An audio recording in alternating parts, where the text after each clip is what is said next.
we should just go ahead, get directly into those beers, in honor of the late, great Eddie Van Halen. Absolutely. So, we will drink in your honor, sir. Guitar God. What was it, yesterday or the day before? I think it was yesterday. Yeah. Announced that the one of the goats passed away from throat cancer. Mm-hmm. Because if the year wasn't bad enough, just keeps hitting. It just keeps hitting. I know that it's cliche. Yeah. To keep talking about 2020 fucking sucks. Yeah. Isn't it the worst? But it really fucking sucks. You know why it's cliche? It's because this happens all the time this year. We've had to say it so often. Yeah. Yeah. R.I.P. to the great Eddie Van Halen. But we've got a beer for you. It's an IPA. It's not brewed by Red Light, but it's where I picked it up. It's the Edmund Oast Bound by Time, 7%. Complete shot in the dark here. I have never heard of that brewery. We're big fans of IPAs around here, so the name intrigued me, and I figured why not give a new brew a new chance. All right. Yeah. Well, that's as intriguing as anything else that we've drank on this fucking show. Sure. So let's kick right into it. My name is Marco Dupa. That guy right there who is anxious to crack that beer open is Adam Obesius Rodriguez. What's up, brewskis? And this is episode 232 of the One Beer In Podcast. Oh! Every time. Smells good. How dare you? To be found by someone to save you when you're down. Yes, I'm bored when it's bright out. So bored when it's bright out. 4 to 5 a.m. takes me to a place where I fit in. Yes, Dangerous. Speaking of Michael Jackson, Who was? that song, and I do to myself all the time. There's a little bit more in here, by the way. Okay. Cheers, mate. Cheers. That's right. This is the One Beer In Podcast, the podcast where two brews crack open a brew, and we see where that one brew takes us. Yes, it's speaking of Michael Jackson, because obviously when you think of Van Halen, you think of Van Halen and how awesome the band was. Yeah. But when I think of Eddie Van Halen, I also think about Beat It, obviously, Mm-hmm. and the fact that he just went in, and as the legend goes, he was such a fan of Michael Jackson at the time, and Mike was a big music fan too, and he loved Van Halen. It was like this mutual respect thing. And he goes, I think Quincy Jones contacted him, and he's like, we're going for like this rock feel in this song, blah, blah, blah. Would you want to be involved? And Eddie's just like, yeah, no questions asked. Let's go. He does it for free. Yeah. And he just shreds, I think, in one take. I heard the legend was one take. Yeah. And from what I had seen in an article that, was resurfaced for obvious reasons, there was apparently a quote that he was like, ABC 1, 2, 3. What am I gonna do? Like, what am I gonna do to add to a Michael Jackson song? Right. And he apparently went in and walked out and ran to Michael and said, "I changed your song," and then left, and that was it. Yeah. No. I mean, for my money, because I'm a Michael Jackson historian. And we can talk about whatever you want to talk about when it comes to Michael Jackson. Believe me, I'm ready for that conversation. Okay. I don't know if I want that. But musically, Yeah. I'll just keep it there. Okay. Beat It stays within my top 3 Mm-hmm. songs of all time from him. Yeah. Always rotates in the top 3. It's I mean, it's a perfect song. It's a perfect song. It marries multiple genres. Michael Jackson is at his absolute best. The Van Halen solo, and not just the solo, The but riff. the riff. I Yeah. mean, the song is perfect. Not to mention, everybody always brings up the Thriller video. Yeah. But there's the better dance routine is in the Beat It video. It's a better dance routine. It's smoother. It looks cooler. It looks like it takes a little bit more dexterity. Like, it's a better choreographed dance scene in Beat It than Thriller. I'm saying it. Okay. And I Throw the gauntlet down. every time. Throw the sparkly glove down. Every time I watch those videos, I'm like, I love the Thriller video, and obviously I understand its greatness and why it's held in such high regard. The fact that it's basically It's a short film. Yeah. But Beat It's better. Yeah. I think Beat It's better. I got to watch them back to back to weigh in on that. But yeah, I mean, the Beat It video obviously is iconic as well. Yeah. Yeah. With the gang fight. You can't beat it. With their watch me. I don't know why, but I randomly stumbled on this career retrospective for Vanilla Ice. Yeah. So this writer for Is it 3 paragraphs long? no, dude, it was a really good article. Okay. Was it like a look at his rise to fame and his placement as a gangster rap star And his precipitous fall Yeah, from fame right. just as quickly. Yep. Yes. Interesting, And okay. I think it's on The Ringer. And it's just really interesting because, like, you know, it paints this picture of, like, Vanilla Ice being this pariah that maybe wasn't as deserved, considering everything that was going on at the time in music and in hip hop, and also considering the fact that, like, I'm a little hot. Considering the fact that he also, you know, he's not fucking Rakim or anything, but like, he respected hip hop culture more than people gave him credit for.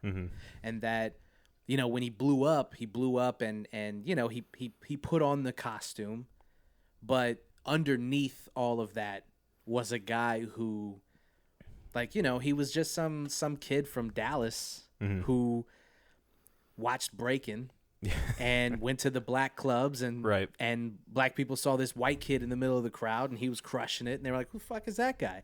And at the time in, like, what, 82, 83? No, maybe.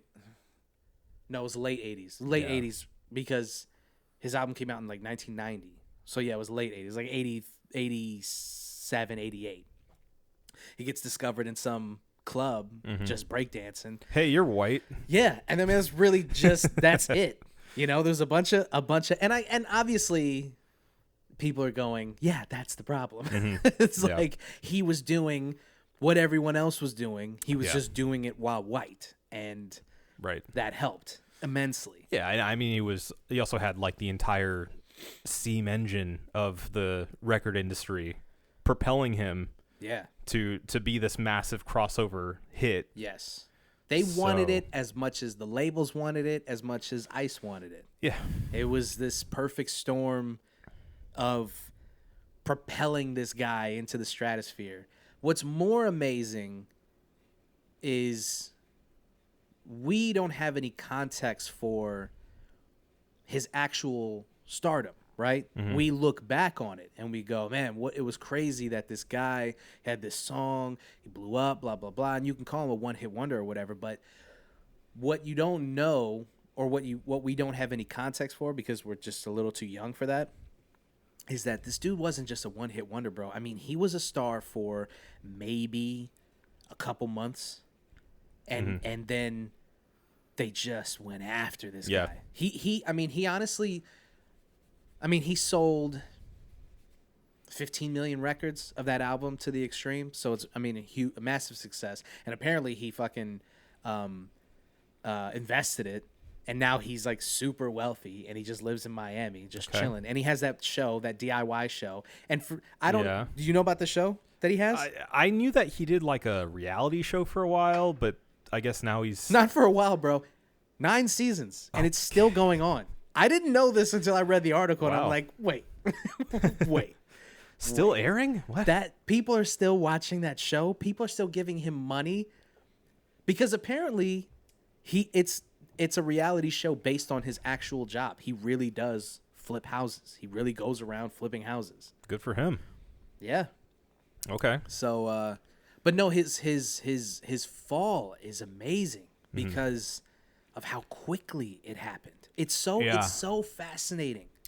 I feel like it's up there with like Milli Vanilli, you know? That was happening around the same time. Yeah. See, because I have like, I'm a little bit older than you. And I have some vague, foggy memories of like MC Hammer, Vanilla Ice, the Ninja Rap, of course, and that entire era. And yeah, I mean, growing up, the punchline was still Vanilla Ice and Milli Vanilli. Yeah. As far as like artists who are complete phonies Yeah. that get zero respect. Yeah. So like the I guess the echoes of that continued on to even our generation. Yeah. Which is kind of crazy because it's just a dumb little, pop star tabloid fodder basically. But that's what's so amazing about it is that even today, think about that, dude. 30 years ago is when he popped off. Yeah. And we're still, to this day, there's artists from that era who historians don't know, but every single person on the planet can tell you who Vanilla Ice is. Yeah. Not for a good reason though. No, of course not. But Yeah. that's part of it, right? Is like, it was he rose so quickly, and it was such a fucking shooting star of a rise. And he reached heights that even to this day, only 5 or 6 rappers have been able to, and not even that many. Because here's the thing. Here's something that people don't really realize. You talk about a guy like Jay-Z, for instance, and he's a billionaire at this point now, right? And that's because of his outside endeavors. That's because of the record label. That's because of the clothing line. That's because he turned Rockefeller into Rock Nation. He signed with Live Nation. All this stuff. All these other things that make it so that he's this wealthy. He's still living off the money from the 80s. Yeah, exactly. That's fun. Did you hear me? I was rapping that when I was walking up here. No, I just felt it. I felt that bar. And yet, if you look at his record sales, they're not that good. Yeah. I mean, he obviously has gone multi-platinum, and in his era, that was good. I mean, I'm not taking anything away from going platinum. People hear me and go, he sold like 3 million records. And it's like, yeah, he did. But think about it. Yeah. We're talking about a guy who's a billionaire. Your first assumption is that, well, of course he sold 20 million records, 40 million records. Yeah. He didn't. No, never. That's the thing, though. I feel like most people don't realize that one thing doesn't lead to the other necessarily. Exactly. A popular artist does not beget a mogul, you know? Yeah. You can sell tons of records but not have anything outside of your art. Yeah. Or you can be a, middling artist, which I'm not saying Jay-Z is, but you could sell respectively, but have all of your fingers and toes in all these other endeavors that make you a ton of money. Yeah. I mean, that's why most of these guys, they're always like, I'm not a rapper, though. You know what I'm saying? I'm a hustler. It's like, well, yeah, because you have to be. You're not going to make any money being a rapper. Yeah. It ain't there, buddy. Believe me. I still sell drugs because I'm not that good at this. Please buy my merch. Yeah, man. So it's just, I don't know. It's a fascinating thing because not only did he, shoot himself in the foot by being just this goofy white guy who he oozed this like self-knowing douchebaggery. Like it didn't come off and that's kind of, there was a couple of things that I disagreed with in the article, just knowing what I know and real, having to be able to look back. Yeah. And one of the things was just like, I don't think there was, like you said, I mean, your earliest memory of Vanilla Ice is as a punchline. Yeah. I don't think there was ever a point where people was like, yo, that Vanilla Ice joint, like, but yeah. I will say this, here's the thing. There's another thing that was in the article that was so fascinating that people don't know. Apparently, he got co-signed by Chuck D and Ice-T. Like, Chuck D was going to sign him. Mm-hmm. He was going to have... At one point, he was going to sign with Def Jam. And then some other label came in. I forgot who it was, Republic or somebody. They came in, and they were like, no, we'll give you $1.5 million to sign with us. And then repackaged it and put him in the parachute pants, blah, blah, blah. Yeah. But, yeah, I mean, he was, because he was a part of it, obviously, Vanilla Ice. And he's like, who knows what would have happened if I had just signed with Def Jam? Because at the time, they had Beastie Boys. Right. And they had Third Base, right? So they had white rappers who people were going, yeah, I mean, I could fuck with that. Like, but, MC Search can rap. Yeah, yeah. Oh, I mean, of course. But there's a distinct difference between those two artists, well, a group and that artist in particular. Yeah. And Vanilla Ice. And that was the persona that they embodied. Yeah, but apparently, and again, this is all coming from this career retrospective. Right. All of that was a byproduct of the label that he signed with, and they were like, we have to capitalize on this MC Hammer money. So he went on tour with MC Hammer, and they basically packaged him as the white MC Hammer. Their merch was similar, and their look was similar. The whole thing was he was just supposed to be the white MC Hammer. So he was dancing in his videos and shit. I always remembered him as trying to come off as having an edge to him, though, and like being from the streets. Yeah. And having a lot of black friends. Well, see, that was the thing. That is what started his downfall. Yeah. Was apparently, and this is insane when you think about it now, it's crazy. But some investigative journalist did like a multi-page expose on him in his hometown newspaper, poking holes in his story, pointing out the inaccuracies. They revealed his government name, which, if you didn't know, it's Robert Van Winkle, which that is pretty unfortunate for a rapper. RVW. And that was the start of it, because then people were like, you're not from the fucking streets. You're from Texas. Right. And this is 1990. No one was from Texas at the time. And so that was the start of it. Then he goes on Arsenio Hall, and Arsenio just fucking lays into him. Yeah. And then he got parodied on In Living Color. Yeah. And it was just, after I that, remember it was that, just everywhere, man. He couldn't fucking catch a break. And became a punchline. Yep. Just like that. It's just, there's multiple punchlines in pop history.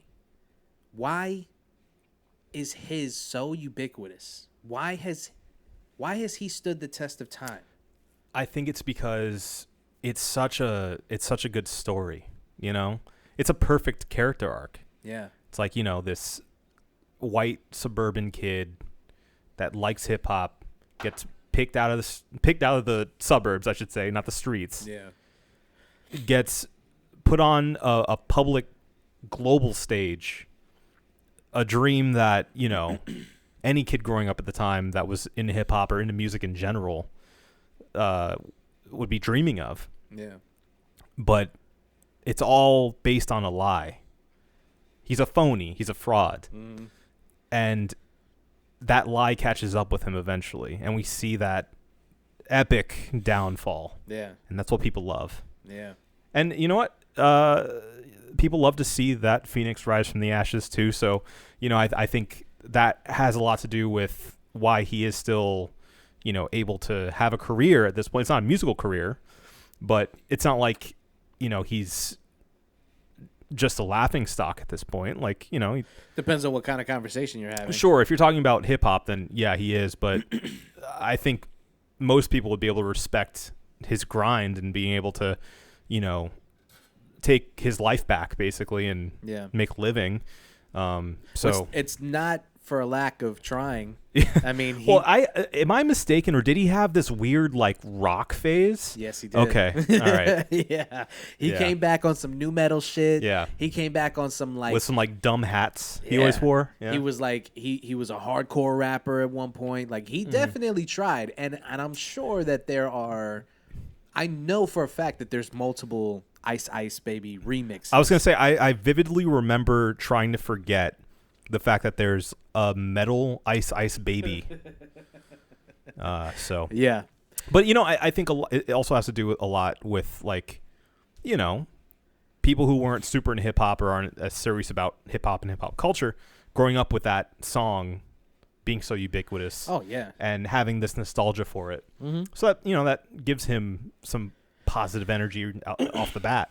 And it's So- a time capsule too. I mean, Yeah. it perfectly encapsulates. It sounds the like early 90s. 90s. Yeah, Yeah. it's just perfect. Yep. My parents had that album. I was going through their CDs when I was a kid, and amongst like Anita Baker, Whitney Houston, then you get Belle Biv DeVoe, and you're like, all right, and then you see To the Extreme, Vanilla Ice, and I'm like, He gotcha. to me, dog, it's just so weird to think about my parents going to the store and buying Vanilla Ice. Vanilla Yeah. Ice. They got One caught of up. them put money down on the counter Probably a good $15 back then. and said, "Let me get that Vanilla A CD? Ice." Are you kidding me? I love that. You know what? It was probably my mom. There's no way my dad bought that album. I would cut my fucking pinky off. What contemporary artists do you think he was listening to in the early 90s? Man, I honestly, If any. if none, yeah, none. And I hate that that's the answer, but I can't imagine any. Probably Billy Joel's doo-wop era. Okay. Yeah. That was like mid 80s, right? Mid to late 80s. Yeah. I could see him listening to that. Some adult contemporary stuff. Like that. I know that for some reason there's like 6 Kenny G records laying around the house. Yeah. I don't know what that's about. I feel like that's the next generation. Like the next generation had Enya, where Yeah. everyone just got crazy about Enya for some reason. Yeah, but nothing. If you talk about like the biggest bands, the biggest groups, the biggest singers Yeah. from the 90s, it's all nah. My mom, I could name a couple from my mom, but I don't think my dad. No Boys to Men. No. I mean, he knows those songs. I know he was listening to that stuff. Yeah. It's so hard for me to imagine my dad just sitting down and just popping in some like big headphones and listening to like a CD player or a tape player or plugging into his record player or whatever. Like it's just so hard for me to picture that, Me too.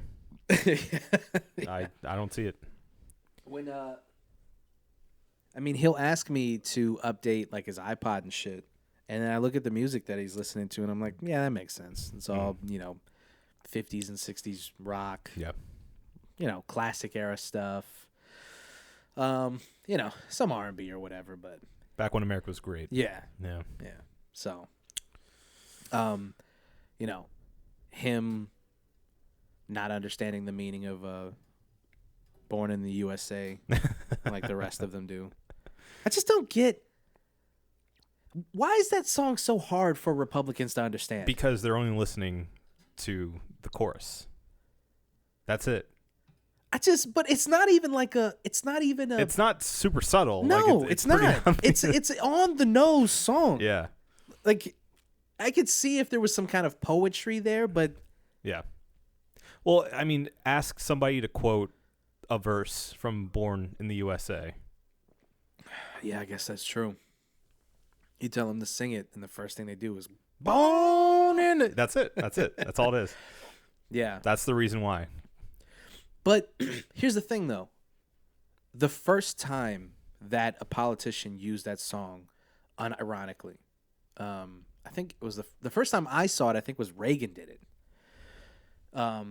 obviously I didn't see it for myself. Right. You know what I'm saying? As a fetus. Yeah. But that was how is that not enough? Every time this song gets chosen, how is there not one intern who's like, guys, this ain't the one? Because I guarantee you there's a 70-year-old white dude who goes, still a bop, man. That's how he says it too. Still a bop, man. Still a bop, man. Sorry. What are we supposed to do? Yeah. Not play it? We have to. Yeah. We have to. I mean, it's just like they just invite getting dunked on. I know the boss told us not to, but the boss, The boss. Mr. Springsteen, asked us, please stop playing my song, but we will not. No. We will continue to play this song. I mean, he just short of calling Trump a fucking asshole piece of shit. Yeah. He called him like a narcissist. But I mean, he just Laid into him. ripped Yeah. him to shreds. It doesn't matter. It doesn't matter. You know why? Born in the USA. That's why. It is a bop, though. It is, of It course. is a bop. Yeah. For the record, Asbury Park, my favorite Oh, really? Bruce Springsteen album. Okay. Because I was doing the Springsteen thing a little bit, trying to understand why people love him so much. Same. I did this, I think, last year. I went through a Springsteen kick. Yeah. And it was, I mean, kind of kicked off because I found Asbury Park on vinyl about 2 or 3 years ago at a Goodwill. Yeah. Picked it up, of course. I listened to it and I was like, this is like kind of folky. Yeah. I like this. This is really good. Because I think of Bruce Springsteen, I think of that kind of growl, you know, like that kind of like growly voice and overproduction. Yeah. Those are the two things I think of. Mm-hmm. And Americana. But it was stripped of all that, which I really like. I like bare bones Bruce. Yeah. Anything beyond that, I know that was like his first album or around there, if I'm not mistaken. As I feel like as time went on, like it just became more and more overproduced. And it sounded more and more like a musical. And I'm like, it's too much. Yeah. It's just too much for me. I get the appeal, but like, it's not really for me. For sure. The whole thing becomes a production. Yeah. You know, the whole E Street band, and you're just like, how many fucking guys are in this band? I mean, it's great. I understand like the musical proficiency of all those dudes and like getting that all together and like it being such like it's almost like a jam band in a weird way. It's like all these little pieces coming together, and you know, Springsteen holding it all together. But it's just too much for me. Yeah. I don't know. Every time I think about, because you know, I did the same thing going through a bunch of his albums, trying to get it basically. And the one thing you get is that, I mean, people like this for the reason that I thought they did. There's nothing to get. Yeah. Springsteen, as a dude, is the fucking man. He's the boss. Super cool. He earned that nickname. He's Super the cool. fucking guy. Super cool dude. But I was listening to, because every publication you ever look at, they're like, Born to Run. That's the one. Born to Run is his masterpiece. It's got that dope ass cover where he's wearing the leather jacket and he looks like he will fuck anybody on the planet. They would just give it to him. And he's like leaning on his like sax player, or somebody's leaning on it. It just looks like it's just such a fucking cool piece of art. I love that cover art. I love it so much. So I'm like, all right, this is I'm feeling it. Yeah. I'm getting the tingles. And then you listen to it and you're like, I get why people like this, but it's just not like, it's not doing it for me. It's not this masterpiece piece of music that I thought it was going to be. Same with Born in the USA. It's another record where you're like, oh, he's doing the Born thing again. Look at his ass. And you're like, this fucking, and to kind of swing it back around, I kind of understand why Republicans, they see that and they go, blue jeans, red hat, American flag. It's America, baby. That's it. Yeah. And even on that record, you get a lot of like, I mean, there's just so much goddamn saxophone. Yeah, I think I love the sax as much as any man. Having played tenor sax in middle school. I have an intimate understanding of this instrument, right? Deep appreciation. Sax is best used sparingly. It's that perfect little umami you need in your sauce. Right. You know, you add a little bit in there when they're not expecting it. Oh, right. Oh my God, incredible! Surprise sax solo 4 minutes in, you're like, huh? Okay. Yeah, but if that's the dominant flavor throughout your entire thing, too much. Yeah, it's too much. Just lay off of it a little bit. Are you John Coltrane? Is that who you are? Because if you're not, maybe you should lay off. You should probably lay off a little bit. Just a little bit. Yeah. So, but what's funny is he was kind of a fully formed artist very early on. You know? Yeah. Like aside from Asbury Park and a couple of handful of records, like his sound was pretty even being young. Because I bought his like second and third album thinking I'm gonna get early Bruce. I'm gonna go early, see like that stripped down, that raw, and I was like, no, there's like 13 guys already in the band. Yeah. So there's no escaping it. No. But shout out to the boss though. Yeah, of course. Nothing but respect. Yeah, for sure. Yeah. No disrespect intended. Yeah, absolutely not. He's the fucking man. Yeah. It kind of makes me want to listen to the new album he came out with. He came out with a new album? Mm-hmm. No. Oh, that's why he was being interviewed. Yeah. I saw a bunch of interviews, so. Yeah. He's still going strong. He looks good. He does. That's the other thing. He just looks so good. Yeah. That's a good-looking dude, man. Oh, yeah. That's a good-looking dude. He's aged well. Yeah. When he was younger, he looked good, and then you're like, is this guy ever gonna, like, is he ever gonna like fall apart? Yeah. No. Is he gonna get a beer belly? He's still fit. Is he gonna look like that fucking that fucking asshole from what was that punk band? He was wearing the MAGA shirt. Oh yeah, from the Sex Pistols, right? Yeah. I forget his name. Hey man, whatever. I don't care. As far as the music is concerned, like, I mean, obviously, you know, I've had to reconcile with a lot of dirty people. But he just looked like, ugh, God. Oh yeah, he looks like a trash monster. Yeah, falling apart. He's still like bleaching his hair too. He looked like he found that shirt. Like he looked really bad. And you know, but interesting. He looks like Krang. Shredder. Interesting though that it prompted this conversation about punk's place in politics and what it means to be like an old punk rocker. Right, because his quote was saying it's more punk to be for Trump than it is for Biden. Yeah. This is like a anti-establishment thing. Yeah. I guess that's the way he was looking at it. Yeah. And then there was a TikTok that some girl posted where she was listening to American Idiot, and then it was a for Trump TikTok. I don't know if you saw it. It went viral. Okay. She's like, you know, I'm an American Idiot, and she's lip syncing it or whatever, and then it fades to for Trump, and I think she's wearing a shirt too, the whole nine or whatever. Yeah. And people are like, this is not what punk music is about. Yeah. Punk music about anti-establishment, but anarchy, but it's not. See, that's the thing. Like, I feel like it's very, very surface level of what people think of punk is that it's just anti whoever's in charge. Yeah, but that's bullshit. Like, real punk, like the heart of punk is. I'm sure I'm very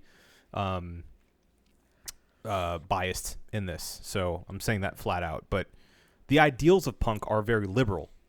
It's about welcoming everybody. It's about being anti-racist, anti-homophobic. It's anti what the establishment was in the 80s, you know? Yeah. And for the majority of society in general. Yeah. You know, I feel like it's empowering to the little guy. And I feel like that message is very easily co-opted by, you know, people for Trump and, you know, I feel like anyone who has an agenda that people are against because they look at themselves as the victim or as the minority, and everyone else is being stupid. Yeah, I mean, we're now in an era where anybody can kind of take that position in an argument. Yeah. You know, if they want to, whether it's true or not. Yeah. Well, I feel like the big social swing right now is at least outwardly to liberalism for the most part, and people really fighting back against a lot of ingrained conservative views as far as everything is concerned. Pro-choice,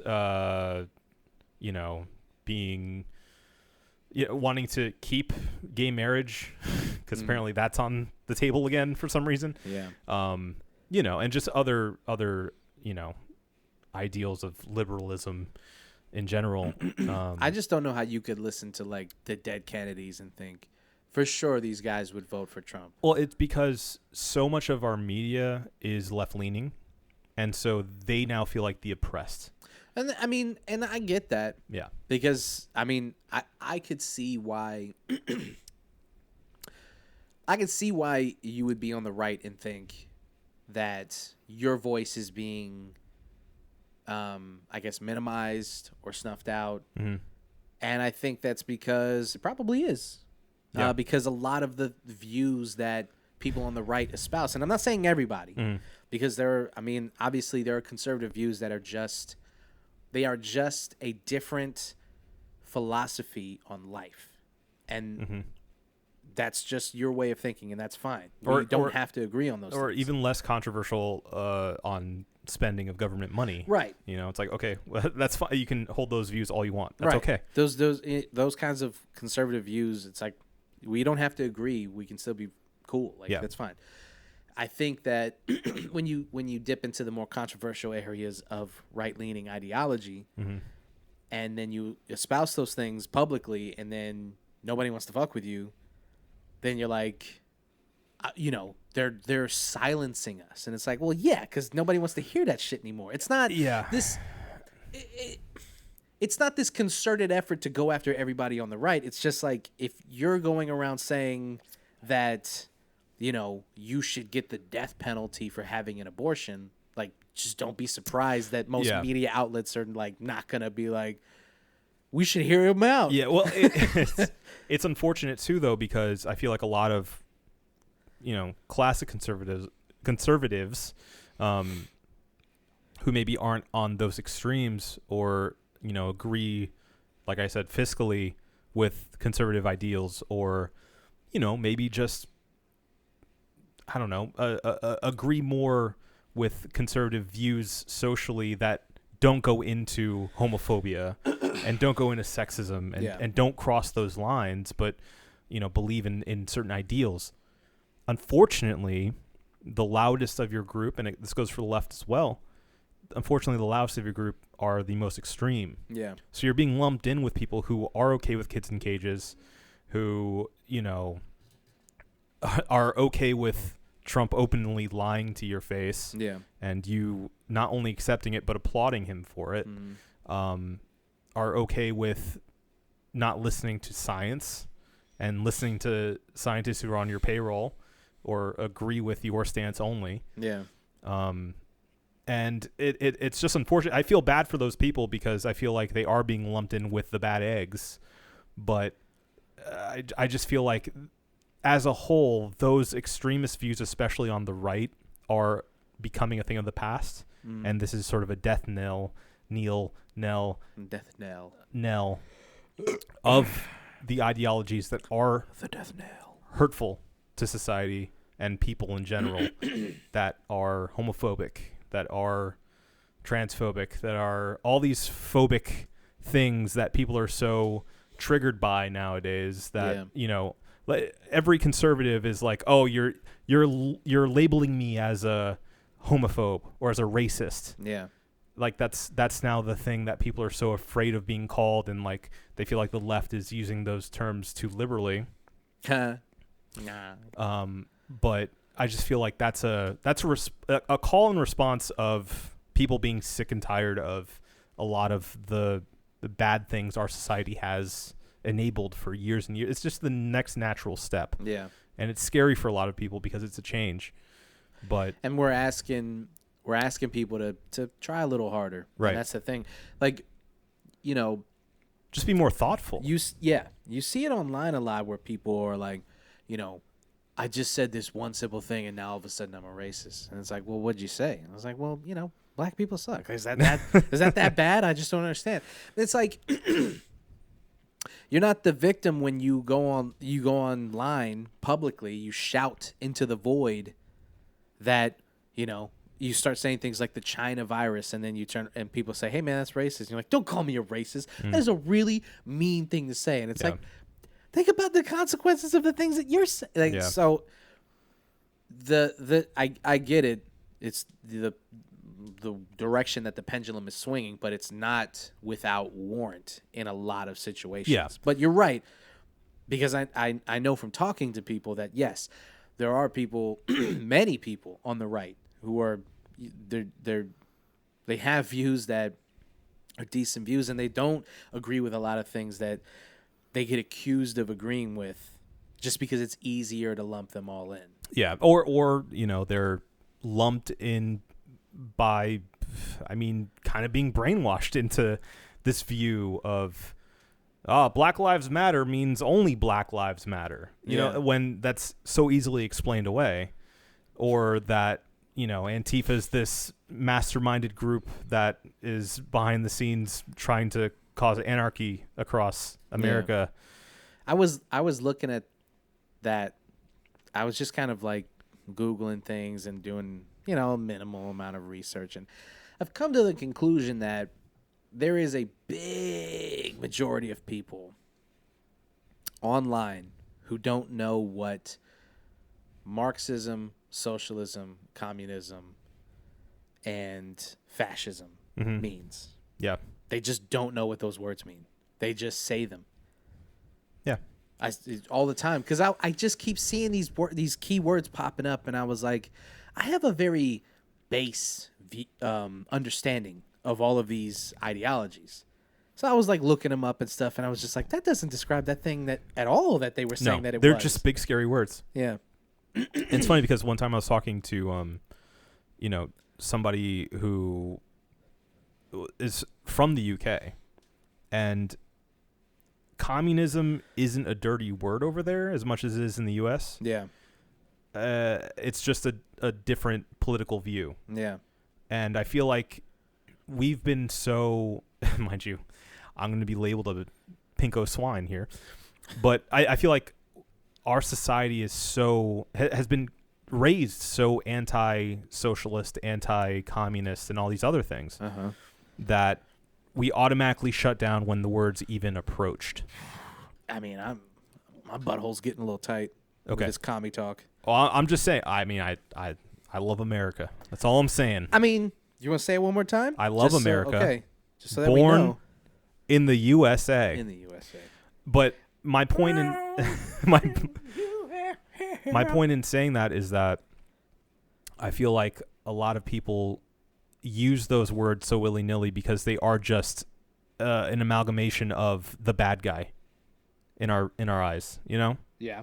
They're just known as these evil ideologies that you can use to it's like, you know, calling anyone a Nazi. It's something the right always accuses the left of doing too often is, oh, that's just like Hitler, you know? It's the same thing, you know, like if you just say, oh, well, you're clearly a communist because you are for universal health care. Yeah. What? Yeah. Huh? Or like, you know, having socialist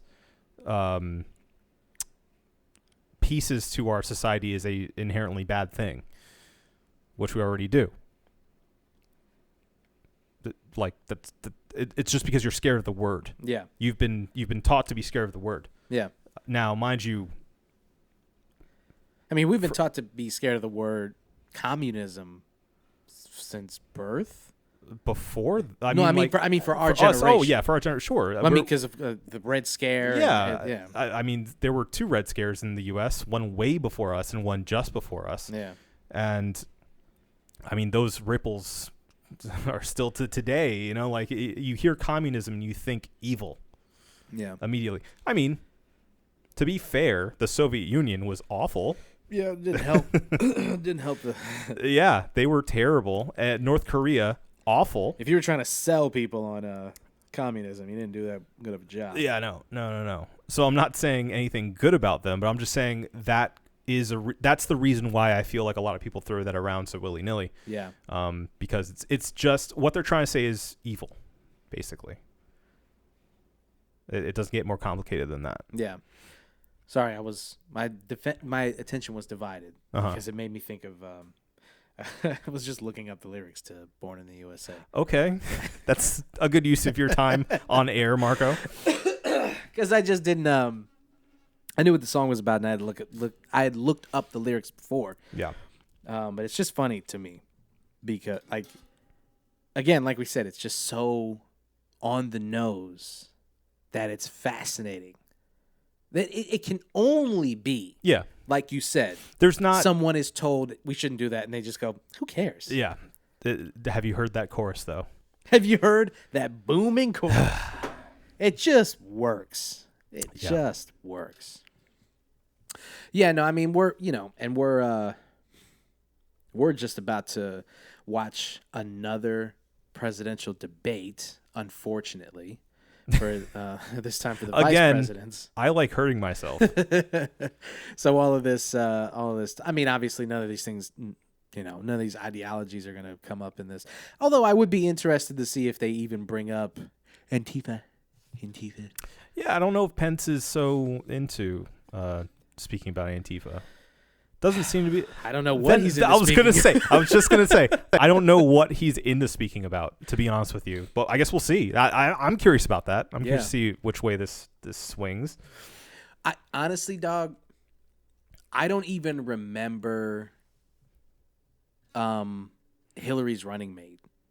I know what he looks like. I can see him in my head. He's just like a regular old white dude, kind of overweight. Like, I can see him, but I don't know his name. I don't think he's done anything of note ever since. You just blew my mind. Because I haven't thought of that man in a very long time. I mean, can you imagine being... I mean, we are in the history of everything, just a blip, right? And in American history, he ran for vice president, and he almost won. Yeah. And I don't even know his name. Are you looking it up? I am looking it up. And Mike Pence, the only thing... Tim Kaine, sir. Tim Kaine, sir. Tim Kaine. It's kind of a cool name. Tim Kaine. That's a name of like a gumshoe. Yeah. It's a detective's name. He's a senator. Tim Kaine. There he is. Where? Yeah, just a regular old guy. I think Virginia. Nothing. Yeah, he's a senator from Virginia since 2013. You think they still talk? Nah. No, they don't talk. For them, I think it's just like an awkward hookup. They're like, we thought this was going to work out. It didn't. It just didn't. Yeah. They don't want to see each other in the morning, and it's just like, look, I called an Uber. We called it off. Let's just leave it there. Let's not do this. Yeah. Let's not make it weird. You know what I'm saying? Like, I'm cool. We have you're mutual cool. friends. When we see each other out, just, it's really, we don't have to do it, right? Yeah. We don't have to do the thing. You know, I know. And we'll just leave it at that. It's fine.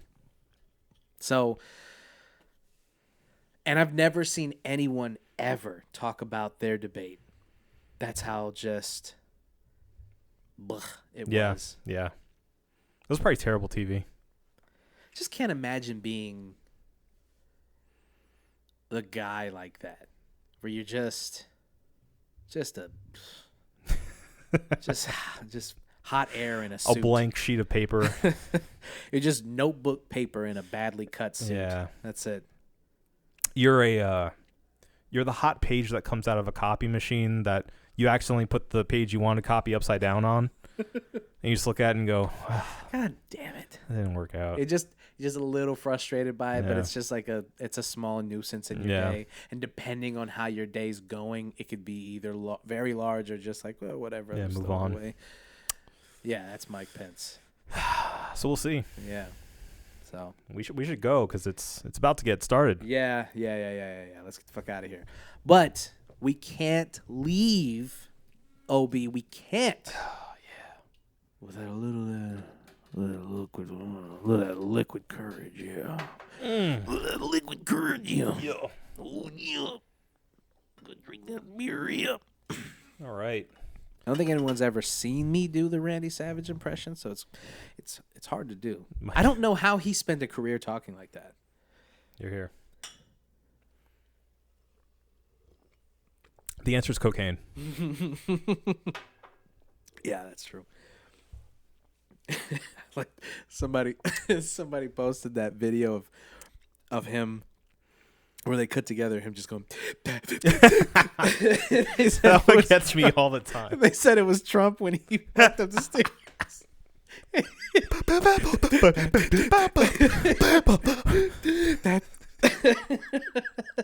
Literally, like that video made me laugh, but it also made me out of breath.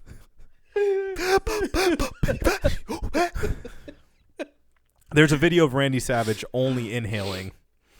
God damn, it's so funny. Who thought of doing that? Who thought of doing I that? didn't notice him just do it one too many times, and like, how many times does he actually breathe like that? I move away so I can breathe on the mic. Oh, man. All right. What'd you think? Actually, tell the people what we had today. This was acquired at Red Light, but it is the Edmund's Oast Bound by Time, 7% IPA. I thought it was good. It didn't like blow my socks off. It's really smooth. Yeah. Almost too smooth for me. I like an IPA to give a little bite back. Yeah, just a little, if you know what I mean. Yep. I do know what you mean. But this is very smooth. Maybe even better for like a mid-level IPA fan who's, not super into the super hoppy. You definitely get the hoppy flavor. Yeah. But it's a pretty smooth operator. Smooth operator. So I'm gonna give this guy a 4. I think it's worth the try. But almost a little too smooth for my liking. Interesting. Yeah. I will go a 4.5.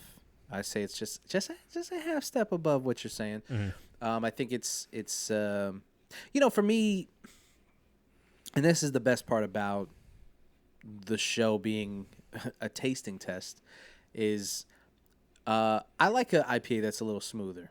So for me, it kind of works in that way. Nice. That it's flavorful. It's you get that IPA bite, but it's not too much, not too bitter that kind of turns you off. Yep. So it really is. I think this is a perfect, like, it's pretty subjective, man. It's like whatever what you're into at the time. The thing is, if you live locally, there's very few ways you can go wrong at Red Light. So Yeah. the ones that the beers that they choose to house and have on draft or brew themselves, I mean, there's very few where you can go wrong. Yeah. So if you're there, obviously, I mean, even at a 4.5, I wouldn't say go out of your way for this one. But if you're there, Yeah. yeah, definitely. Of course. Yeah. All right. Yeah. They were good. I think so.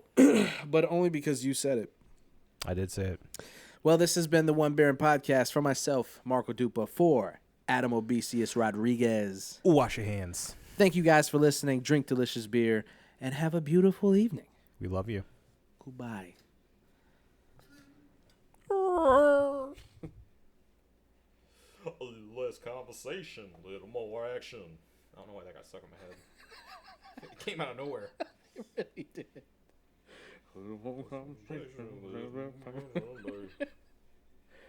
On